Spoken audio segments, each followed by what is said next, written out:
Buen día, mi nombre es Joan Camilo Berrío. Actualmente estoy estudiando el programa de formación de Ingeniería en Seguridad y Salud para el Trabajo. El día de hoy estábamos leyendo este estudio que realizaron en la ciudad de Cartagena, ¿cierto? Donde identificaron que el nivel de riesgo, ¿sí? Al que estaban expuestos los trabajadores, pues era bastante alto, ¿sí?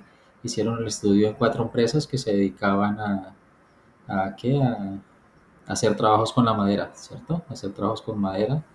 Y identificaron, como ya lo dijimos, que el nivel de riesgo el nivel de ruido es demasiado alto y que además no se utilizaban elementos de protección personal.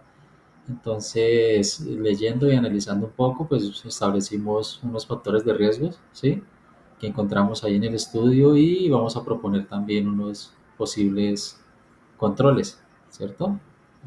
Que definen pues para prevenir este riesgo, ¿cierto? Este riesgo auditivo que encontramos. Entonces, dentro de los factores de riesgo que encontramos exposición a ruido excesivo de máquinas y herramientas, ¿sí? Encontramos que inclusive hay sitios donde se llega hasta los 102 decibeles, ¿sí? La exposición al ruido, lo cual es bastante alto teniendo en cuenta que según legislación vigente, pues no deberíamos de estar expuestos a más de 85 decibeles, pues sin ningún control.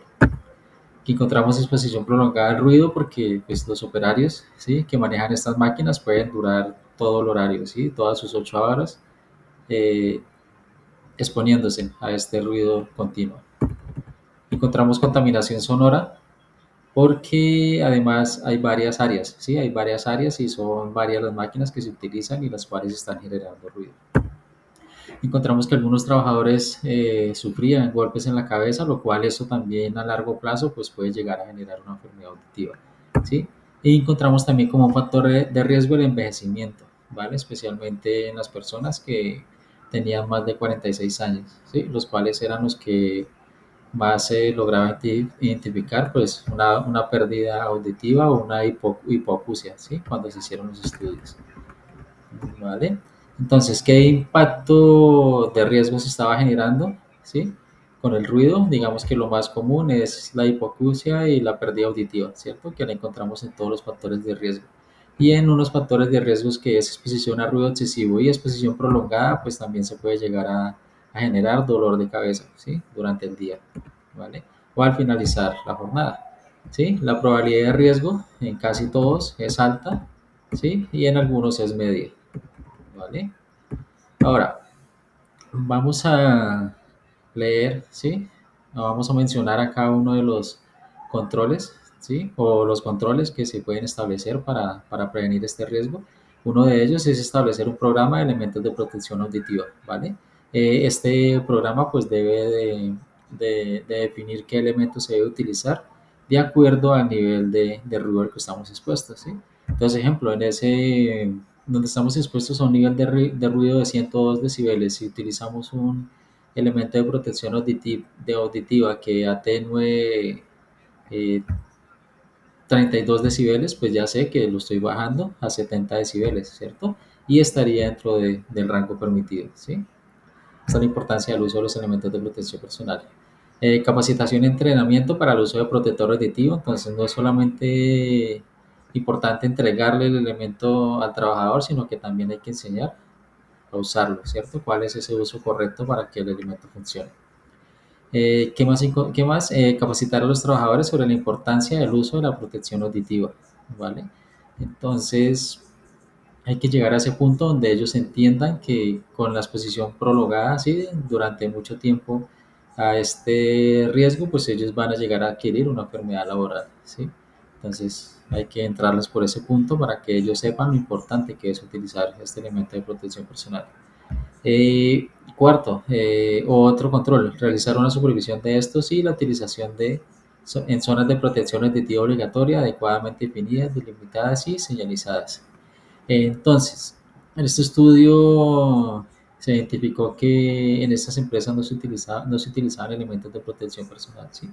A veces encontramos muchos trabajadores que son que no son como negativos al cambio, ¿sí? Cuando se va a implementar algo nuevo, entonces, sí, chocan contra este cambio.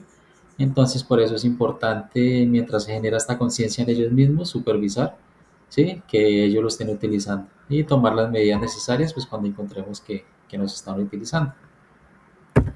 Acá más abajo, uno nuevo, sí, hay unos controles pues que van a servir para todos los factores de riesgos. Acá vamos a leer uno nuevo que es disminución de tiempos de exposición, ¿vale?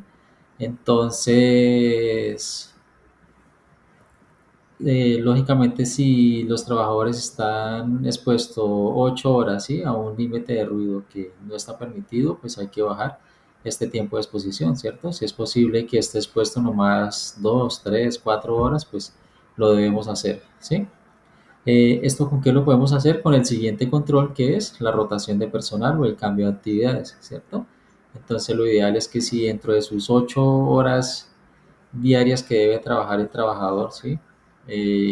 No sé, logremos llegar a que esté expuesto solamente a estos niveles de ruido a 3 horas y durante las otras 5 horas esté en otras labores donde no haya exposición, ¿cierto? O inclusive podemos rotar las actividades, no sé, que una semana esté realizando estas actividades donde haya exposición a ruido y durante la semana siguiente no, y así sucesivamente, ¿cierto? Es un buen control pues que se debe definir ahí con la dirección. Pruebas audiológicas, otro control. Esto lo hacemos con el fin de qué? De que podamos conocer, ¿sí? Si se está presentando pérdida auditiva entre nuestros trabajadores, ¿cierto? ¿Vale? Otros controles, control de ingeniería. Entonces, en controles de ingeniería podríamos utilizar, no sé, cabinas antisonoras, ¿cierto? Para que, digamos, el ruido no se pueda llegar a extender hacia otras áreas o hacia otros trabajadores, ¿sí? Inclusive cuando encontramos varias áreas, ¿sí? Donde se está generando un ruido, no sé, algo muy sencillo, podemos separar estas áreas con una distancia lo suficiente como para que no haya esta combinación de ruidos, ¿cierto? El cual pues va a incrementar, lógicamente, el nivel del ruido, ¿sí? Eh, Uso de equipos de protección auditiva, ya lo habíamos dicho, ¿sí? Debemos de usar estos protectores auditivos, pues de acuerdo al nivel del ruido, ¿sí? Que la atenuación sea suficiente para bajar estos niveles. Evitar conductas de riesgo auditivo en ambientes extralaborales. Acá lo relacionamos con el tema de que de pronto hay que explicarle a nuestros trabajadores que si van a escuchar música es dañino, ¿sí? Para su salud, por ejemplo, escuchar con audífonos, ¿sí? O escuchar música a altos volúmenes. Eso también aplica pues para cuando ellos estén en la sociedad o en sus casas. Uso de elementos de protección personal como casco, esto con el fin de pues evitar estos golpes en la cabeza que también se identificaron como factor de riesgo. Otro control, implementar un programa de vigilancia médica que incluya a todos los trabajadores expuestos a niveles iguales o superiores a los 80 decibeles, ¿vale? Eh, digamos, acá encontramos otro control que es aplicación de cuestionarios TAMIS, ¿sí? Y por último, el programa de, de conservación auditiva, ¿sí? Ahora, esta aplicación de estos cuestionarios TAMIS es nuestra entrada, ¿sí? Nuestra entrada para poder implementar este programa de vigilancia médica y para poder diseñar este programa de conservación auditiva, ya que es necesario saber cómo se están sintiendo los trabajadores, ¿sí? Ellos son nuestra principal entrada para poder implementar cualquier programa, ¿sí? Ahora, la frecuencia del control, pues lo podemos realizar anualmente, trimestralmente, mensual o diariamente en el caso del seguimiento o la supervisión, ¿cierto? Hay programas que se pueden diseñar anualmente, ¿sí? Se diseña no solo para todo el año, ¿cierto? Pueden haber capacitaciones que se hagan trimestralmente, ¿sí? O mensualmente, ¿sí? Pueden haber exámenes médicos que los realizaremos semestralmente, ¿sí? O actividades que se hagan diariamente, como la supervisión, que ya lo dijimos, o el uso de los elementos de protección personal. Ahora, en cuanto a los responsables siempre deben de ser, pues, el área HSQ, ya que son los encargados de prevenir riesgos laborales, ¿cierto? La gerencia es importante que dé los recursos necesarios, ¿sí? Puede ser, ejemplo, en un recurso financiero que se necesite, ¿sí? Pero ellos son. los que dan estos recursos, ¿cierto? La gerencia. Ahora, la dirección de proyectos, porque son los que tienen que dar el tiempo para implementar todos estos controles, ¿sí? Y los operarios, porque en sí son los que tienen que implementar todos los controles, ¿cierto? Son los que tienen que poner, digamos, a prueba todos los controles que se deben de implementar y el cual nos da la base, ¿cierto? De cómo estos controles están sirviendo para prevenir realmente estos riesgos laborales. ¿Vale? Muchas gracias.